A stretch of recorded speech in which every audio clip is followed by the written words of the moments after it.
কক্সবাজারের কুতুবদিয়া দ্বীপের বড়ঘোপ থেকে পেকুয়ার মগনামা ঘাট পর্যন্ত চালু হলো নতুন সি ট্রাক সার্ভিস। সমুদ্রপথে যাত্রী ও পণ্য পরিবহন আরও দ্রুত ও নিরাপদ করতে এই সার্ভিস চালু করা হয়েছে। রোববার 25শে জানুয়ারি কুতুবদিয়া মগনামা ঘাটে আয়োজিত উদ্বোধনী অনুষ্ঠানে প্রধান অতিথি হিসেবে উপস্থিত ছিলেন নৌপরিবহন মন্ত্রণালয়ের উপদেষ্টা brigadier general doctor M Sakhawat Hossain. গত 30-40 বছর কোনোভাবেই ফেরি দেওয়া যায়নি।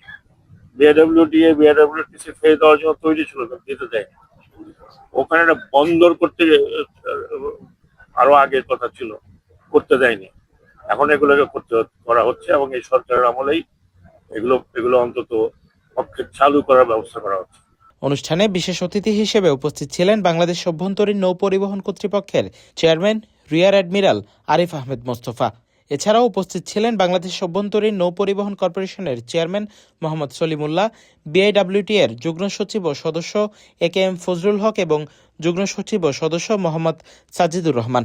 অনুষ্ঠানে আরও উপস্থিত ছিলেন বিআইডব্লিউটি এর প্রধান প্রকৌশলী এইচ মোহাম্মদ ফরহাদুজ্জামান, পরিচালক একেএম আরিফ উদ্দিন এবং নৌ সংরক্ষণ ও পরিচালন বিভাগের পরিচালক ক্যাপ্টেন মোহাম্মদ শাহজাহান সহ আরও অনেকে।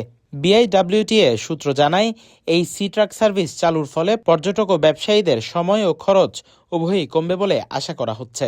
কুতুবদিয়া থেকে মগনামা সমুদ্রপথে নতুন এই যোগাযোগ ব্যবস্থা স্থানীয় অর্থনীতি ও জনজীবনে ইতিবাচক প্রভাব ফেলবে বলে সংশ্লিষ্টদের প্রত্যাশা। কুতুবদিয়ার অস্তিত্ব রক্ষার জন্য ফেরিটা খুবই জরুরি এবং এর সাথে শুধু ফেরি না, আপনারা জানেন যে কুতুবদিয়া প্রতিনিয়ত প্রতি মুহূর্তে ভেঙে যাচ্ছে।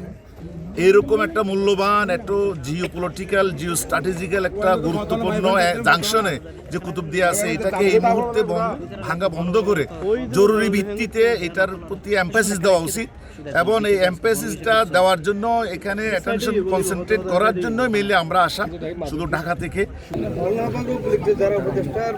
কক্সবাজার প্রতিনিধির পাঠানো তথ্যচিত্রে news desk, CTG Post, Chittagong.